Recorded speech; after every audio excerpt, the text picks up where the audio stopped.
welcome back to my channel. If you don't know, my name is Sephora. I'm a licensed attorney and law school coach, and I'm here to do a super fun video. I want to help you guys prepare for law school interviews. So that is what we are going to be talking about.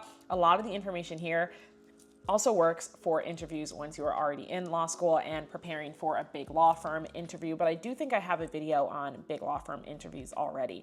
But if you're applying for fall 2025 or for fall 2026, then you're gonna wanna make sure you watch this video because you're gonna need to soak up all this information, because believe it or not, just like jobs are secured in the interview, your interview can make a big difference in law school applications as well. Because on paper, you're qualified. In the interview, let's just get you in the door. Okay, so let's go ahead and jump into the video. So first and foremost, you are going to need to know your elevator pitch. And if you don't have an elevator pitch, you should create one. Now, there's a lot of I think, talk and chatter going around about not needing an elevator pitch anymore and it not working and blah, blah, blah. And in my personal opinion, that's because most people do elevator pitches wrong. Because if it's done the right way, it absolutely makes a big difference, right? Because I think the way a lot of people approach elevator pitch is essentially let me just word vomit or tell you everything about myself, where I grew up, where I went to school, all this other irrelevant information that doesn't actually matter, right? And also I think the way a lot of people view elevator pitches too, and why there's this chatter around not liking it, it's also because it's very rehearsed and it's so stoic and just unauthentic, and the interviewer can tell it's very, very rehearsed. But I promise you, if you have an elevator pitch that is authentic, that is really well done, and actually is tailored to, in this case, the school that you are interviewing at, that's going to do you a lot of favors, because you are practically inviting the interviewer to ask you about what you have said, right? And so the way I teach it to my clients, and actually there's a whole section on it in my Greats Application Accelerator community when it comes to interviews, is your elevator pitch is designed to hit on the best qualities about yourself that's going to make you stand out to law school admissions counselors as told through a story, right? As told through a story. So it's not, my name is Sephora and I grew up in Maryland and I graduated from the University of Florida, where I just knew that I just wanted to make a difference in the world. So being from Maryland, the DMV, Georgetown was always my number one. And so that's really why I want to go to Georgetown Law. I just love the DC area. I'm committed to staying there. No. I have 4 siblings, right? All that's no. An elevator pitch is where you're thinking about your best qualities and you're crafting your narrative around those best qualities. So let me give you an example. Instead, let me say, and so the most often time you're going to give your elevator pitch, and again, it's not something that's super rehearsed, but it's something that you know what you want to say because you have prepared for this interview, will come in response to the question, so tell me about yourself, right? And I haven't done this in a very long time, but let's just say someone says, Sephora, tell me about yourself. I'm gonna say, absolutely. I grew up in Rockville, Maryland, which is actually where my interest in Georgetown Law stems from. So I visited Georgetown when I was 16 years old, and I just fell in love with the campus. I'm big on community and volunteer work, and I actually spent a lot of time volunteering with the food bank that my parents run, and I got to see and really get into the community that I was growing up in, but also the surrounding areas. And through that, I learned a lot and met with a lot of people and talked to a lot of people, from which I was able to glean a lot of different experiences, right? People come from all different walks of life, and I would interact and talk to these people, and their stories were so moving, right? Some of them would be at this food bank because they had just lost their husband and they needed to support their 3 kids. Others of them just had to get by until their next paycheck, and really seeing this and seeing how big of a difference the food bank made is actually what certified or solidified my desire to want to go to law school. So then when I got to Georgetown and I saw how devoted they were to community through their pro bono pledge and the other externship and internships they offer, I knew that Georgetown was the place for me, and just being from the area was an added bonus. So that's why I'm so excited to be here and be interviewing with you today, and hopefully to attend Georgetown Law in the future. And y'all, I just did that off the top of my head. Okay, I just did that off the top of my head. Now yours needs to be rehearsed. That was, I mean, I'm going to say that was still a little good. It was definitely good, but it wasn't my best. I just did it off the top of my head because I didn't know I was going to do that.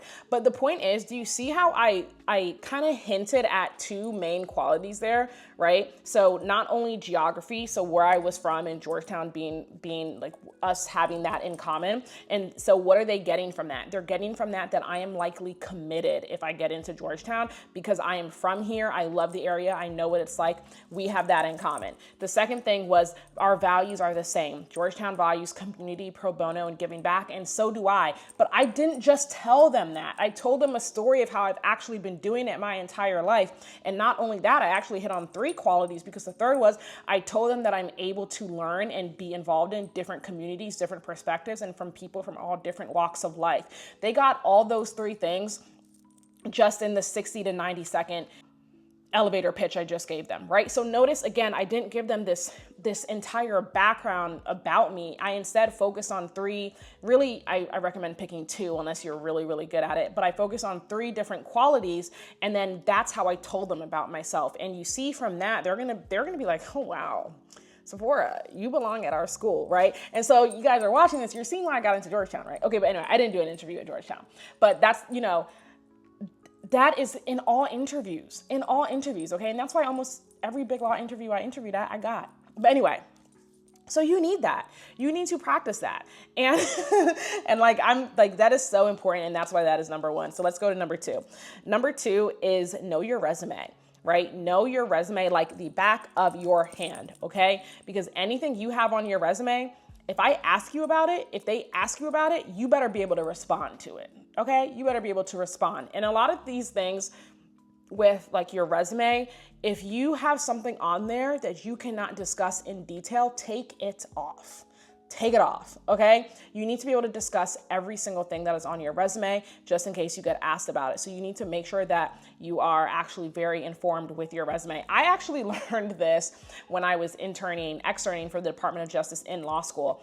I had something on my resume from a law firm that I had worked at, and I put something about like a project, and it was after I had gotten the job already, I believe, maybe it was during, I don't know. But anyway, she had asked me about it and I couldn't really give her the exact detail. No, it was after, because it was when she was reviewing my resume for me.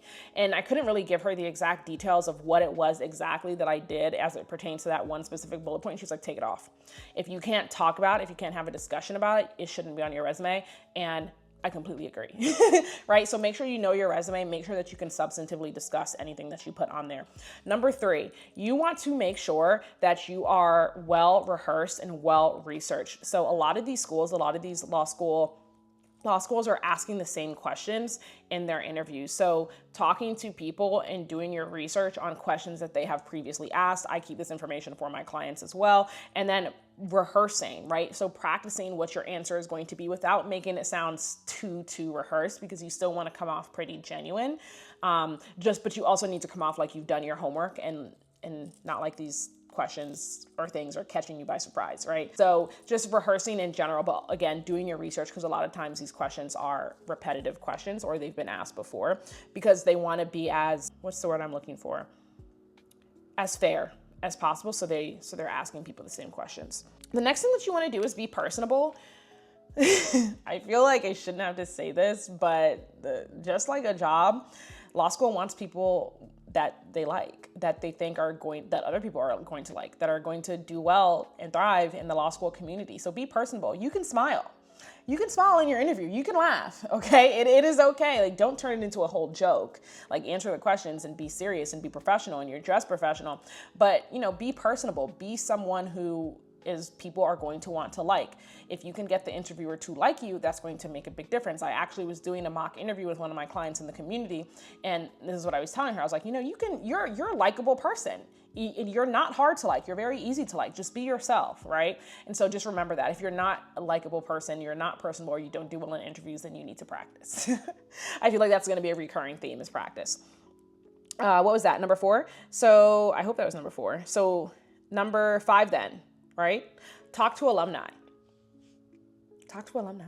Especially if you have an alumni interview, talking to alumni of the school is also going to be beneficial because, again, just getting more insight about not only the school, but also about the alumni and potentially what questions the alumni are going to ask. Talk to them, and specifically, if you can, talk to alumni who also had interviews, because they can tell you what it was like. They can tell you, hey, do this, don't do this. They're probably gonna ask you this, right? So just doing what you can to get more insight on the interview process. And the last one that I will end on, which I guess is number 6, is just practicing. Do mock interviews. Do them over and over and over and over again until you feel like I have got this down. And even if you don't have someone to actually give you the mock interview, practice in the mirror, right? Watch your face, or record yourself. Better yet, watch your facial expressions. Like, pay attention to your reactions, pay attention to your pauses, pay attention to if you're feeling anxious, really. And that's why I recommend, if you can, actually just doing a mock interview, because that's the anxiety, if you have it, may not come in if you're just recording yourself or just rehearsing it to yourself. Actually try to put yourself in that setting so you can get more comfortable. And these are the tips that I have for you to succeed in your law school application interview. Hope you guys enjoyed this video. If you guys are interested, we have a brand new offer. Make sure you click the link down below in the description box. It's going to be everything you need to know about prepping for your law school application cycle, what to do, when to do it, how to do it. It's going to walk you through the entire process, whether you're fall 2025 or fall 2026. That's for you. The information on that will be in the description box below, or you can just go to toppingthecurve.com and you will see it. If you guys have any questions, make sure you shoot us an email. I hope to see you on my next one. Don't forget to like, comment, and subscribe. Thanks so much for watching. Bye.